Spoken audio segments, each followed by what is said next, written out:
بسم اللہ الرحمن الرحیم۔ جمائی کے وقت اپنا منہ بند رکھنا چاہیے۔ حضرت ابو سعید خدری رضی اللہ تعالی عنہ سے روایت ہے کہ آپ صلی اللہ علیہ وآلہ وسلم نے ارشاد فرمایا، جب تم میں سے کسی شخص کو جمائی آئے تو اپنے ہاتھ سے اپنا منہ بند کر لے، اس لیے کہ شیطان اندر داخل ہو جاتا ہے۔ اس حدیث شریف میں فَإِنَّ الشَّيْطَانَ يَدْخُلُ فرمایا کیونکہ شیطان منہ کے اندر داخل ہو جاتا ہے، اس لیے جمائی کے وقت منہ پر ہاتھ رکھ لینا چاہیے۔ اور اسی طرح جب جمائی آئے تو اس وقت بھی آواز نکالنے سے بھی منع فرمایا گیا ہے کہ منہ پر ہاتھ رکھا جائے اور آواز بھی نہ نکالی جائے، کیونکہ اس سے بھی شیطان خوش ہوتا ہے اور وہ ہنستا ہے۔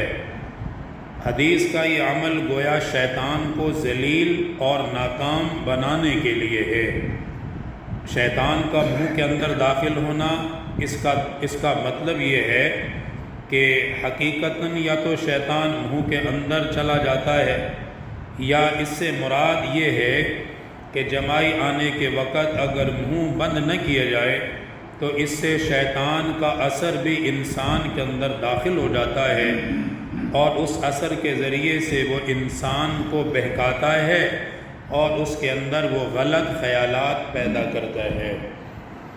دو طرح کی روایات چل رہی ہیں۔ سب سے پہلی روایات اس مضمون پر وارد ہوئی کہ جب چھینک آئے تو یرحمک اللہ کہے، اور چھینک آنے کے وقت بھی اپنے منہ پر ہاتھ یا کپڑا رکھ لینا چاہیے۔ اس پر کل تفصیلی بات بلکہ 2-3 دن سے چل رہی ہے کہ منہ پہ ہاتھ رکھنا چاہیے تاکہ کوئی تھوک وغیرہ، کوئی پانی دوسروں کے اوپر جا کر نہ گرے۔ دوسروں کے احساسات کا خیال کیا گیا ہے۔ دوسرے نمبر پہ آج کی جو روایت ہے وہ جمائی کے اعتبار سے ہے کہ جب بھی کسی کو جمائی آئے تو اپنے منہ پر اس کو ہاتھ رکھنا چاہیے۔ بالکل منہ کو کھلا چھوڑنا اور اس پہ ہاتھ یا کپڑے کا نہ رکھنا اس کو ناپسند کیا گیا ہے، اور مجلس کے آداب کے بھی یہ خلاف ہے۔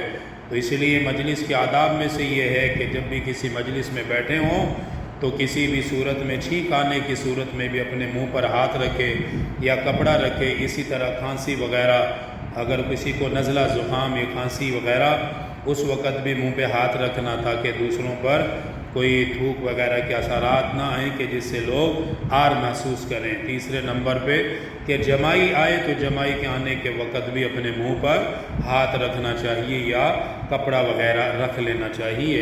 یہ مجلس کے آداب میں سے بھی ہے اور رسول اللہ صلی اللہ علیہ وسلم کی مبارک تعلیمات میں سے ہیں۔ اللہ تعالیٰ دین کی صحیح سمجھ الحمدللہ رب العالمین، والصلاة والسلام علی سید الانبیاء والمرسلین۔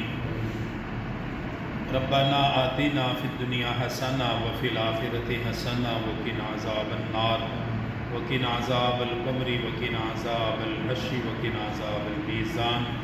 صلی اللہ تعالی علی رسول خیر